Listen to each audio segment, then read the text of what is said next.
Hi, my name is Tsao-Lin E, and this is part two of menopause and weight loss. This is a really important thing, and what makes Chinese medicine practitioners, acupuncturists different from a Western model is we're not looking to fix them.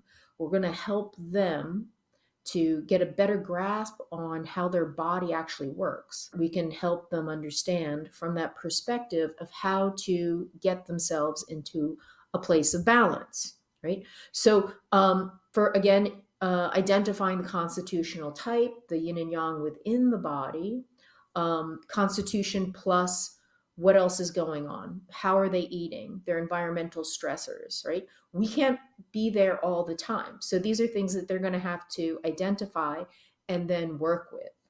Um, so, so body and fluids are really believed to be derived from food and drink, and they serve to nourish and warm the muscles and the skin and lubricate our joints, right? And they also surround our brain.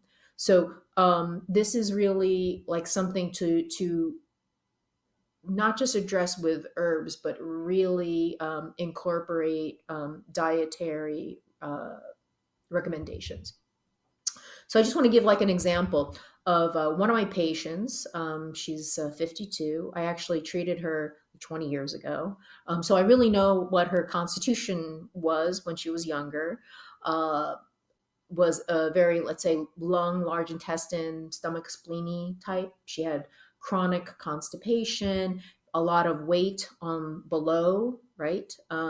She was and why I say lung, large intestine is she emotionally was dealing with like trauma from her childhood, like grief, loss of a parent, and then also like holding on to things that weren't really true, but as a child, she believed them. And she was also very damp because she had like a lot of squishy fluid. So recently she came to see me, and after having kids, and then she had moved to the south, very damp and hot where she was, which was not great for her constitution. So this is also, we look at seasonally. You can figure out someone's constitution also, like how they are seasonally. What do they prefer? How are they're a lot better. Some people are perfectly fine in 100-degree weather and 90% humidity. I'm not one of them, but some people even will need a sweater. Right, they're very dry, and they are always cold, and so the heat and the moisture they love. So she's been working a lot and stressing. Her main complaint was this weight gain and swelling, right? That she was starting to swell.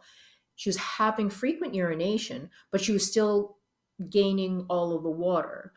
So she, was working a lot, high cortisol, overall not getting enough sleep, and especially at night. This is this circadian rhythm, and again, going back to women have a cycle, men too, right? If men don't sleep at night, it actually really affects their fertility and their sperm production. So we are creatures that need to be much closer to nature. So when someone's not sleeping, then we know that that's also they're off balance. And so strategy, because she's in menopause, I was looking, both her yin and yang were kind of diminishing, though not at the same rate. So lots of water in her body.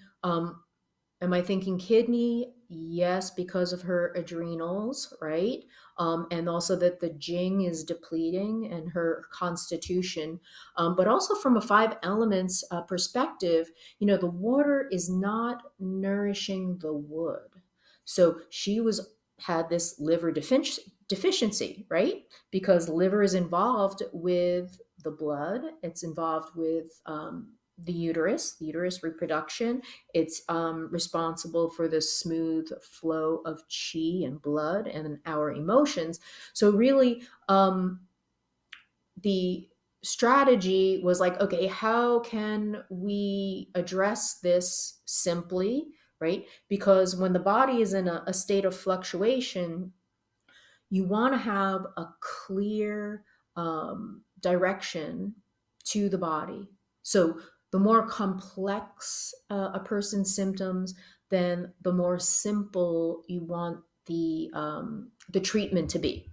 So the first order is, how can I bring this person into balance? How can I help them so that then their body is going to heal, they'll balance out, and then they'll get stronger and they can at the same time make adjustments. So in terms of, let's say, the strategy with acupuncture, so this is where we're looking at what methods do we have. We have food, we have acupuncture, we have herbs, we've got some cupping. We're checking constitutionally and where the person is. We have teas as well. Okay, so in terms of the strategy for this person, and I think this is something that is, no matter what, you're not going to do any harm with somebody, is to look at source points and also shoe points. So for this patient, really my focus was, spleen, like spleen 3, liver 3, large intestine 4 combination, like kind of get things moving. Adding in spleen 9 or 7 for all the dampness, CV9 for that fluid, so fluid accumulation. Also daimai, right? Because a lot of the fluid was below, so kind of like sitting in water. Kidney 7, which actually goes to daimai. So really, and then according to Kiko Matsumoto style, really like looking at stomach chi, which is, finding the points, and that's around stomach 36, 37, 39. So really like looking at the stomach, the large intestine, small intestine, because we are looking at digestion, right? Now, in terms of food, warm foods, for someone who has the damp, we want warm and kind of like gentle dispersing. So I always think of something like a little bit of cinnamon, so that actually increases a little bit of the peripheral circulation, and it's actually warm. It's also great for someone who might have difficulty with sugar metabolism, and maybe even pre-diabetic. That's actually something that can be incorporated, right? In addition, looking at excellent probiotic. With your patients, you also want to look at dietary adjustments. These are absolutely a must. And a kind of detoxification support, whether it's lymphatic, some different kinds of foods to clear out, to help the system release metabolic waste, let's say. And also, oftentimes in menopause, with lower estrogen, there's an increase of what is known as the non-alcoholic fatty liver, which means that there's this weight gain because the liver is not able to process, right? So everything gets backed up. In terms of formulas, basic formulas, I like ones that are less than 10 ingredients. And again, because we're looking at the perimenopause, menopausal state is in fluctuation. So it's not that stable. So you start adding a lot into the mix. Then what happens is that you're sending mixed messages. So better to go simple. I love like Jawe Shayo-san, right? The Shayo-san, for someone who has a spleen, like kind of worrying type of personality. Gui Pitong or Swanzao Ren. Again, for yin and blood deficiency, and this is this recent research with Yi Wei Tong and Shashan Maimen Tong, which are very close. It's actually used for premature ovarian failure, they're looking at. So it also gently nourishes the yin in the blood. And so nothing wrong with possibly adding those formulas if you know your patient and you also know herbs, right? So we don't want to just give herbs based on formula, based on a protocol only, right? We need to do a good diagnosis. Okay, so in terms of food and diet, I cannot emphasize more. This is where the gold is. Your patients absolutely must make changes. It's really, if they're not willing to do that, then it's um, you're constantly battling, right? So things like eating fresh and organic, primarily plant based, because it's a lot cooler and nourishing. I didn't put it in the list, but in season, right? And this is also a way to be in the cycle of the season and also have the body go with the season, right? And also the food is much more nutritious because you're gonna because it is actually going to have a higher nutritional value to it, right? Um, no diet drinks or artificial sweeteners. One of the traps for women that are trying to they're trying to lose weight is that they start looking for diet foods and things that are 0 calories or fat free and things, but that actually is very problematic because we do need fats. And in fact, because we are becoming yin and blood deficient, that it's really important that we have fats and eating foods like a bone broth, right? Or even marrow, stews, right? That are going to be nourishing. We can add in even the da zhao, the jujube beads, right? Really looking at more like kind of medicinal soups, and we're really getting excited about it too, right? Um, Gluten and dairy can be very inflammatory, and so even when my patients say I'm fine with gluten, I really encourage them to maybe try to limit certain foods, or to do something called food combining, right? And that's a strategy where if you're going to have a starch, then you eat it with like leafy green, or leafy green with an animal protein, but you don't eat like animal protein with a starch because that changes the absorption and the sugars, the way we digest. Alcohol, and so these are things to look into, and I would actually encourage you to try them yourself, right? The best is if you experience, you can also share it. The other thing too is you can decide, hey, for all of my patients that are in their 40s, 50s, and kind of going through a change, let's do it together. Let's do a sleep, like work on our sleep. Let's work on eating more vegetables and fruits and stuff, and really come up with recipes and stuff to get involved. I think if you're involved with your patients and you're excited about it, that you're going to have a better outcome for them. And always the idea is to kind of teach them, right? Alcohol, preferably none. Alcohol is not good. It reduces the immune system, it causes inflammation. Actually, yeah. So um, I know there's maybe some. That's something that people will have to make a decide to do that, right? There's plenty of evidence that it's not really great and it can cause inflammation. So why do that?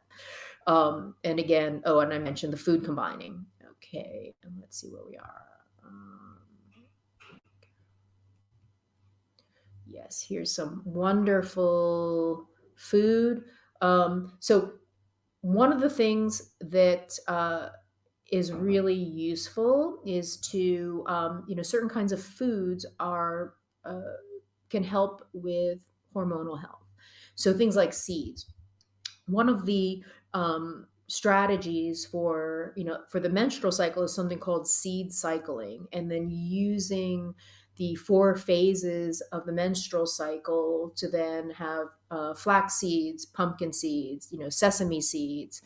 um, so these are things that you can actually incorporate and encourage. I would encourage, because again, even though, like I showed in the very beginning of the slides, that the period is ending, the cycle is still going on underneath. And so being able to look at the cycle and nourish according to where the cycle is going to make a difference. So once you find, it's like when you find the wave, then you can ride the wave. If you don't know where you are on a wave, you're going to be tumbling and be pulled in the current. And then, okay, so this last of part, and this is teaching your patients self-care. Now, here's the thing, consistency and commitment is going to get a result. And so I know oftentimes patients say, how many times do I need to do it? Or how long before it will happen? And really, everybody is different. But one thing is certain, they need to commit, to make that commitment and have the consistency. And really look at, like, when do they give up? You know, sometimes they just give up or it's too hard, right? But the thing is, you know, that's you know, where we can help and coach them through and encourage them. So little kind of wins, you know, like they you know, stop drinking diet stuff. We need to, like, say, great, you know, how long are you doing it? uh Helping with a mindfulness practice, this is a really big thing, because stress is going to increase cortisol. It's going to cause sleep problems, going to cause more problems with weight. It's going to interfere with hormonal balancing and emotional stability.